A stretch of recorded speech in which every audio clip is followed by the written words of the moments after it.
नमस्कार, मैं हूँ अन्नबजाज ज्योतिष एडवाइज़र। आध्यात्मिक इच्छा पूर्ति यात्रा में आप मेरे साथ चल रहे हैं और माँ जगदम्बा के जगत जननी सारे संसार को चलाने वाली माँ भगवती के मार्कंडेय पुराण में राजा हरिश्चंद्र की कथा सुन रहे हैं। अब आगे। तब धर्म ने कहा, राजन, प्राण त्यागने की हिम्मत न करो, मैं साक्षात धर्म तुम्हारे पास आया हूँ। तुमने क्षमा, इंद्रिय संयम और सत्य आदि से मुझे संतुष्ट और खुश किया है।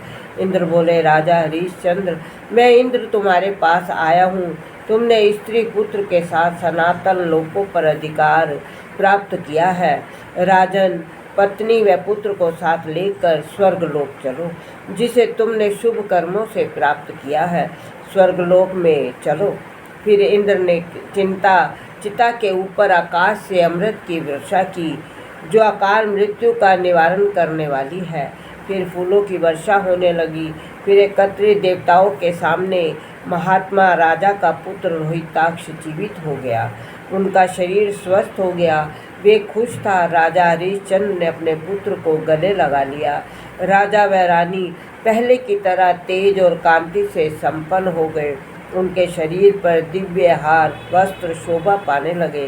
राजा स्वस्थ एवं मनोरम पूर्ण रूप होने पर आनंद मग्न हो गए। उस समय इंद्र ने कहा, राजा, स्त्री पुत्र सहित तुमने उत्तम गति प्राप्त हो और अपने कर्मों के फल भोगने के लिए दिव्य लोक चलो। हरिश्चंद्र राजा ने कहा, मैं अपने स्वामी चंडाल की आज्ञा के बिना कैसे जाऊंगा? उनका ऋण उतारे बिना देवलोक कैसे जाऊंगा? धर्मराज बोले, तुम्हें इस संकट को जानकर मैंने ही अपने को चंडाल रूप में प्रकट किया था, चंडाल का प्रदर्शन किया था। राजा धर्म ने कहा। इंद्र ने कहा, हरिश्चंद्र, पृथ्वी के समस्त मनुष्य जिस परम धाम के लिए प्रार्थना करते हैं, केवल पुण्यवान मनुष्य को ही वो प्राप्त होता है। अब उस धाम को चलो। आगे की कथा आप मेरे अगले वीडियो में देखेंगे। कहते हैं, मार्कंडेय पुराण की कथा को जो सुनता है, सुनाता है, माँ जगदम्बा उसकी मनोकामना पूर्ण करती है। आप मेरे वीडियो को लाइक करें, शेयर करें, सब्सक्राइब करें और हिंदू सनातन धर्म का मान सम्मान करें। ओम नमः शिवाय।